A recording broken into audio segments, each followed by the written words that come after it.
Hello, it's April 21st, 2024.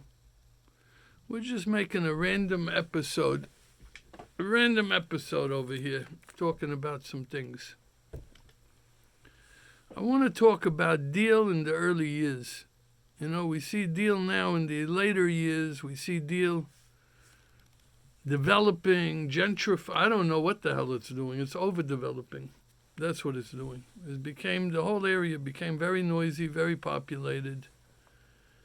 It used to be a quiet, quaint, charming beach town. And now it's Brooklyn 2, we could call it. Okay? You saw, I don't know what, 2? This is Brooklyn 2. Okay? Can't think of one movie with the word 2 at the end of it. There was a time, late 60s, early 70s, where there was a couple of players in my world. I mean, I guess there was other families, other people doing other things, but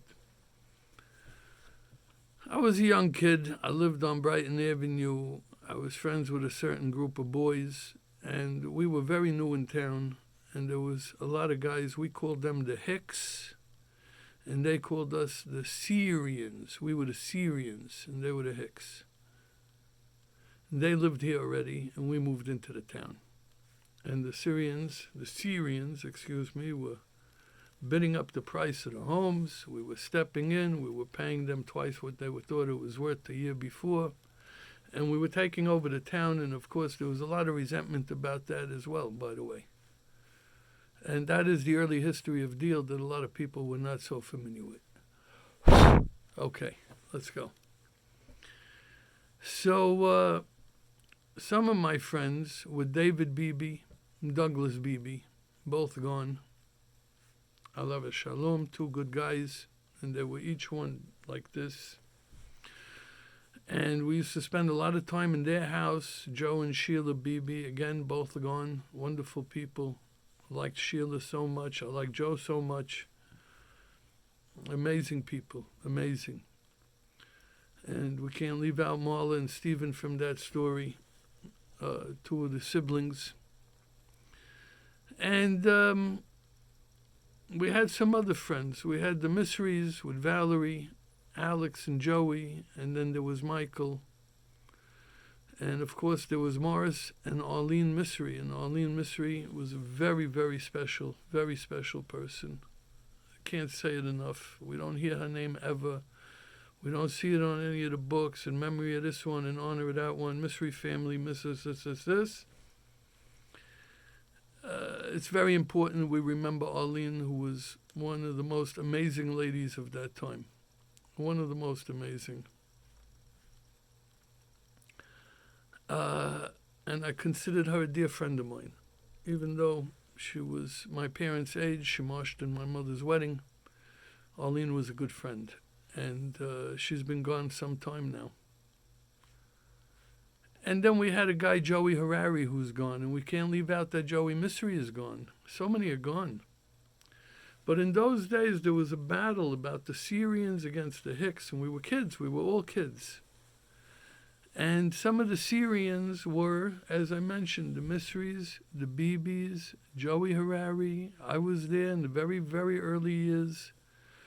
Where was my brother Ralph? I don't know. He was younger than me, wasn't involved in it. But we were in this bullying thing where they tried to pick on us, a couple of guys. One of them was Dickie Froma and the Delissa boys. And there was a place called Bob Kislin Sporting Goods, and he had a son, Roger Kislin. And all those guys were the Hicks, and they were tough guys, and you Syrians, and we're going to beat you up. And they couldn't beat us up, though, because we had the BBs. Literally. You didn't have to go get parents. You didn't have to go do nothing. We had David Beebe, who could beat up any 15 guys you show him at once. And if his brother Dougie was there, forget it. They could take 25 guys. And if I'm exaggerating, then the 2 of them could take 15 guys. Okay? So once you had the BBs, that was the equalizer, and that calmed everything down. At the same time now, what happened was one of the guys from the Hicks side Another gentleman who's no longer with us, who became a dear friend of mine over so many decades, who I miss a lot as well, was a guy by the name of Dickie Fromer. And by the way, Roger Kislin's no longer with us.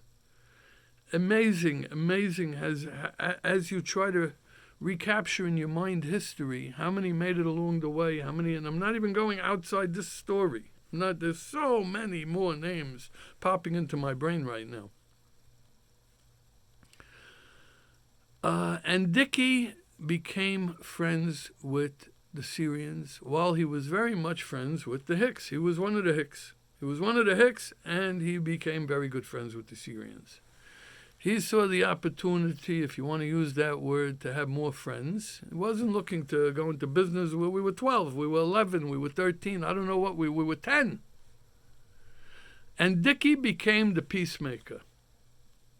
He became the intermediary. He became the mediator. He became the politician. He became the diplomat. Dickie brought peace to this town. At the age of 10, 12, 11, I don't know how old, 9.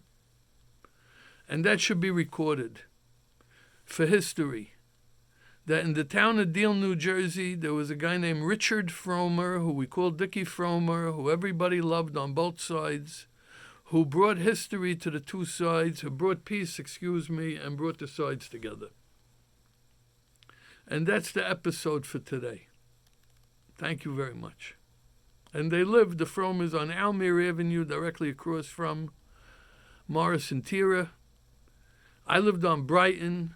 The Beebes, of course, lived on Phillips between Almere and Norwood in that wonderful home.